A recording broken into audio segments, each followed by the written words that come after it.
Chittagong press ক্লাবের আধিপত্যকে কেন্দ্র করে উত্তেজনা ছড়িয়েছে।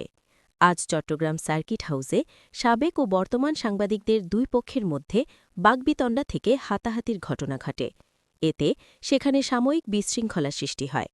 প্রত্যক্ষদর্শীরা জানান, প্রেস ক্লাবের নেতৃত্ব ও নিয়ন্ত্রণ নিয়ে বিরোধের জেরেই এই উত্তেজনা তৈরি হয়। এ বিষয়ে তথ্য ও সম্প্রচার মন্ত্রী জহিরুদ্দিন স্বপন বলেন, সকলের সহযোগিতায় নিয়মের মধ্য দিয়েই পরিচালিত হবে ঐতিহ্যবাহী চট্টগ্রাম প্রেস ক্লাব।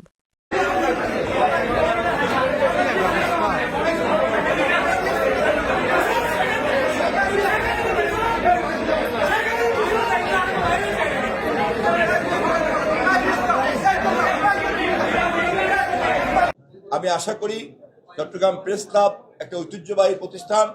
এই প্রতিষ্ঠানকে আপনারা আপনাদের ভুল বোঝাবুঝি দূর করে এক জায়গায় দাঁড় করবেন, আমি আপনাদের সহযোগিতা করব। এক, দুই হচ্ছে যে আমাদের গত অর্ধ শতাব্দীর বাংলাদেশের অভিজ্ঞতা হয়েছে যে এই দেশের সংকটের একটা বড় কারণ হচ্ছে যে আমরা এই রাষ্ট্রকে একটা প্রাতিষ্ঠানিক কাঠামোতে দাঁড় করতে পারি নাই। যখন এই প্রতিষ্ঠানের চাইতে ব্যক্তির ক্ষমতা বাড়ে তাহলে প্রতিষ্ঠান কিন্তু চলে না, কারণ প্রতিটা ব্যক্তিরই কিন্তু আয়ু খুব ক্ষণস্থায়ী, তার ক্ষমতাও কিন্তু খুব ক্ষণস্থায়ী। সে ক্ষমতা যত বড়ই কেউ দেখানোর চেষ্টা করুক না কেন, সেই ক্ষমতা যে কোনো কাজে লাগে না।